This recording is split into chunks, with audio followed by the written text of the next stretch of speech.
This game has a little bit of historic importance in my career because it was the first game that I ever beat a master. I was playing against Ed Frumkin, a lifetime U.S. master. I was only 10 years old, and it was a pretty interesting game and a nice way to break through a barrier because it was an exciting way to do it.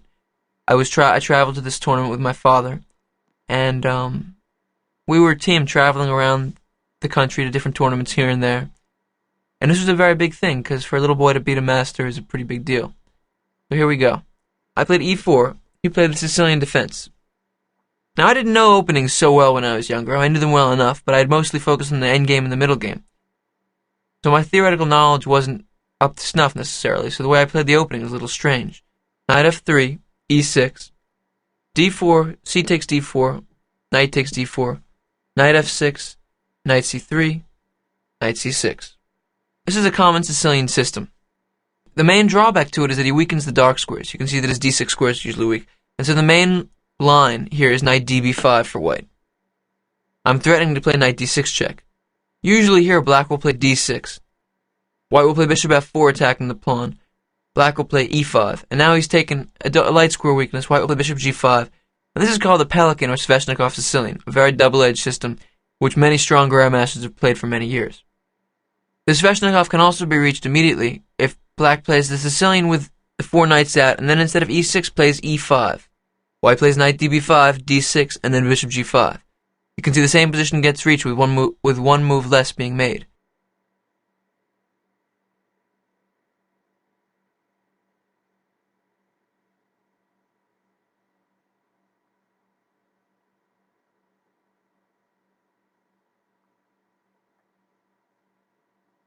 This game has a little bit of historic importance, but instead of this, I played bishop to e3, a move which is pretty bad when I look at it now. It was based upon not knowing the opening very well. I was pretty much improvising. And my opponent played bishop b4, quickly took advantage of my mistake. Now we can see quickly his threat. Knight takes e4. The only defender is knight on c3, and now it's pinned.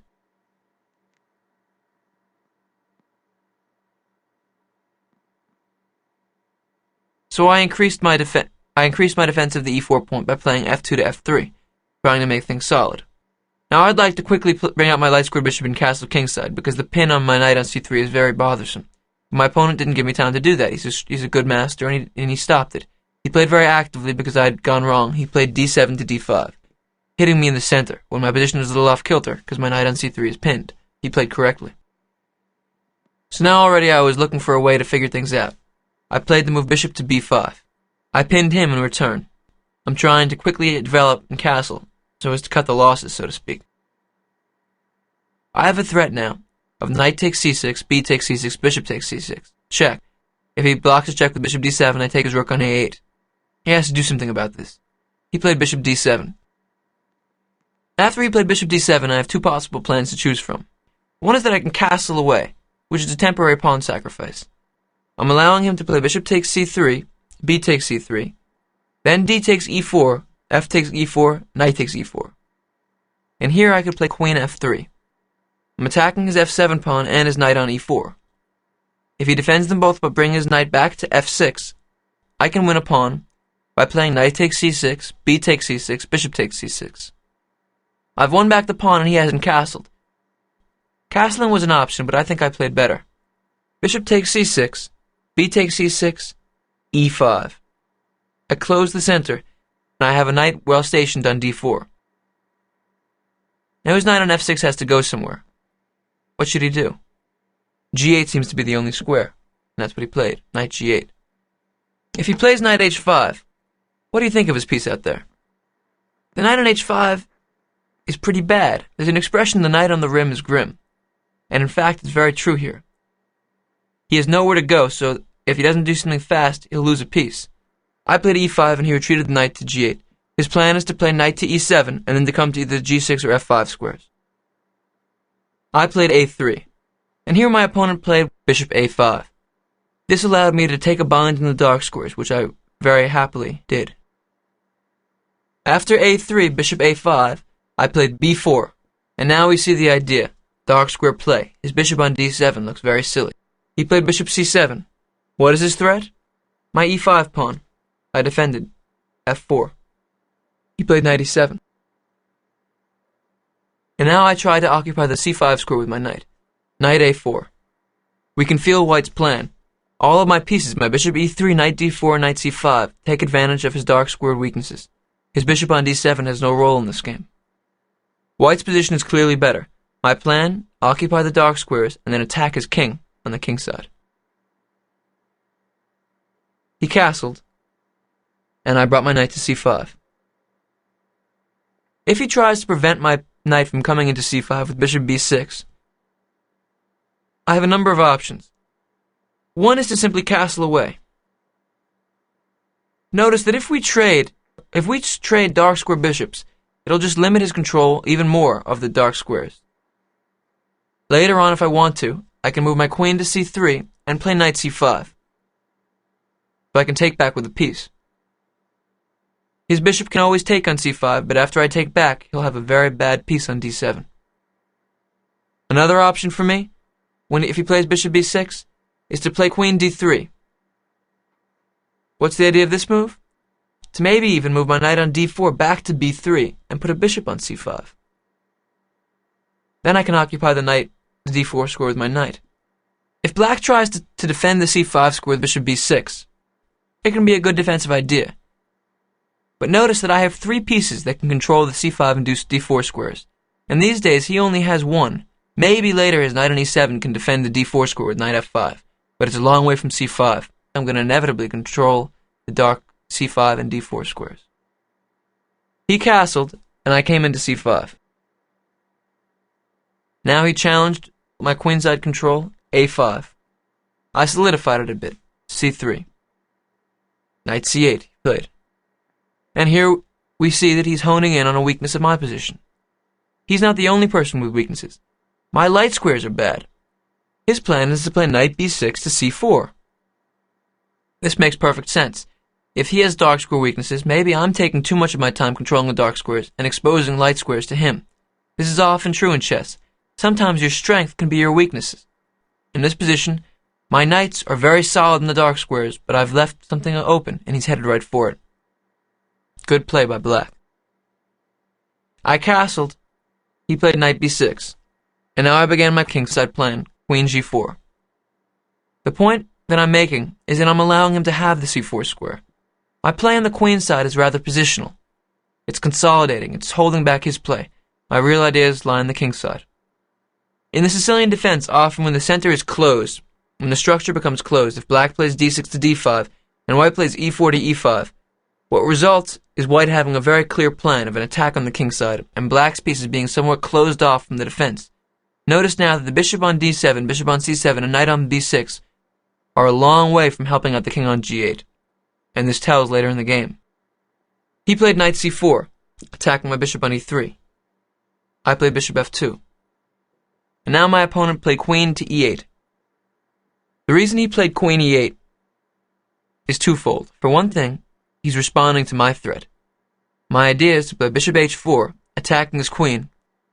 When it moves, to quickly play bishop to f6, forcing g6. I'm threatening mate. He can't take my bishop because of the pin on the pawn. And then I maneuver my queen g5 to h6, followed by queen g7 mate. A brutal attacking idea. Though in fact, after queen g4, I have a very strong threat of bishop h4 followed by bishop f6. But also, queen e8 has an aggressive idea. The plan is to play f7 to f6 and bust open the center, making his 2 bishops more useful. I played rook f1 to e1, exposing another potential threat on the e6 pawn.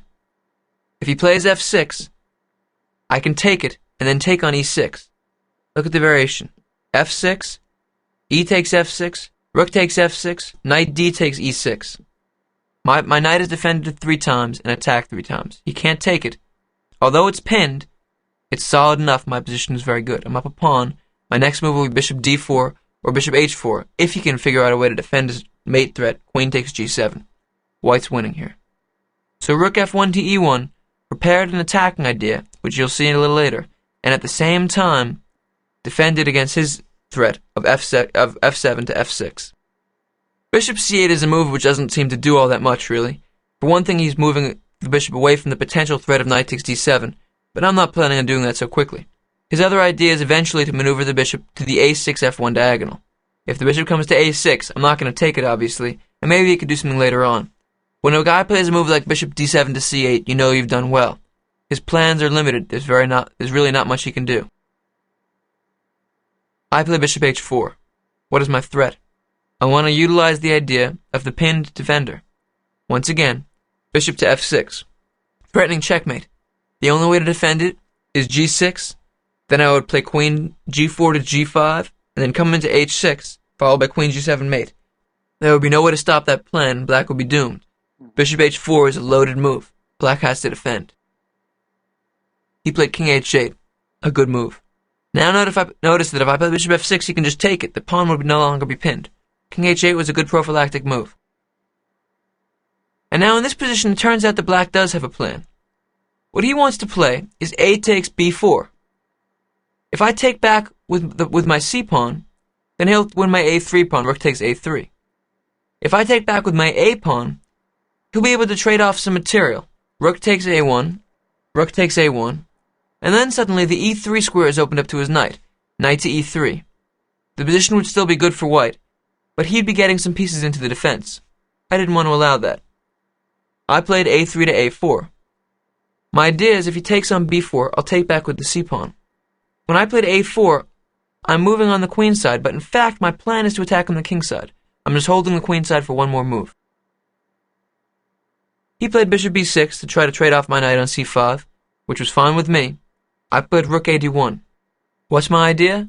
To attack with rook d3, followed by rook g3, trying to checkmate.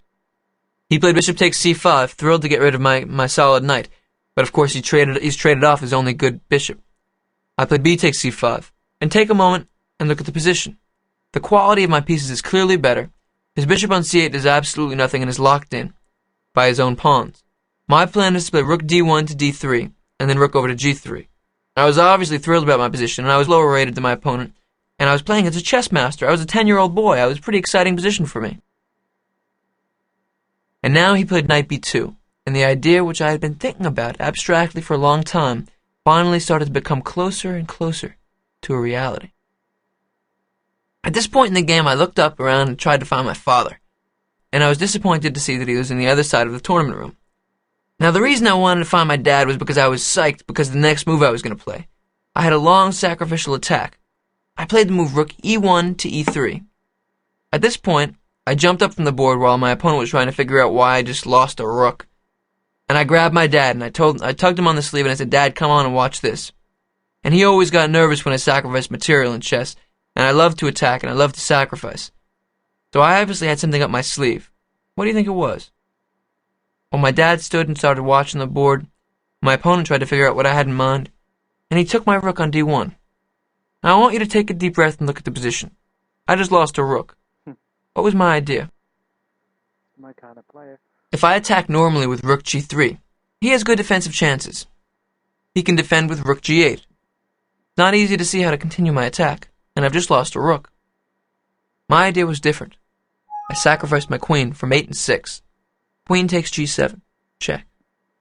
I remember looking up after I made this move and my dad's eyeballs were spinning back in his head. He couldn't believe it. What can black do? Only one move. King takes queen. Now we have to play this correctly. Try to calculate the mate in your head. When I played rook e3, I saw the mate here. At this point, I was very excited at the board. I knew I had my first master beat. There are two options. One is to play rook g3 check first. Let's look at that. If I play rook g3 check, if he plays king back to h8, bishop f6 is mate. That would work well. But rook g3 check is incorrect, because he can play king to h6. You should notice here that I only have a knight, a bishop, and a rook attacking. I'm down a rook and a queen. If I don't mate him fast, I'm in big trouble. After king h6, if I play bishop g5 check, he plays king to h5. Now what? If I play rook h3 check, he plays king back to g6. And after rook h6 check, he plays king to g7, and I have no more checks. I'm in big trouble. That didn't work. The move I had in mind was after he took my queen, bishop to f6 check. What are black's options? If king g8, you see mate in one, of course, rook g3 check. He can't do that. He has two possibilities, king g6 and king h6. It turns out that they lead to the same thing. He actually played king g6, and I played rook g3 check. If he had played king h6, I would play rook h3 check. And then after king g6, rook back to g3 check, and we'd have the same position we did in the game. His only move is king to h6. Calculate the mate. It's mate in 3 from here. It's always good when you have your opponent's king on the run. You want to bring him closer and closer into you, away from his defenses, Bishop G7 and closer to check. your pawns, closer to the rest of your army. Bishop g7 check, forcing the king further up. His only move is king h5. Mate in 2 from here. Rook g5 check. King h4 is the only move. Now we have to make the right move. We have a big attack going. You've lulled this king all the way up. Knight f3 checkmate. There's nowhere to run. The rook sacrifice led to the queen sacrifice, which led to a checkmate with a rook, knight, and bishop. He has almost all of his pieces left, but he's checkmated. His king is trapped on h4. It's all over. This was a nice way to win my first game against the master. Needless to say, when my dad saw the king running up, he felt that I had it all worked out, and after I played knight f3 check, my dad was ecstatic. He was a very proud dad. His 10-year-old son just beat a master.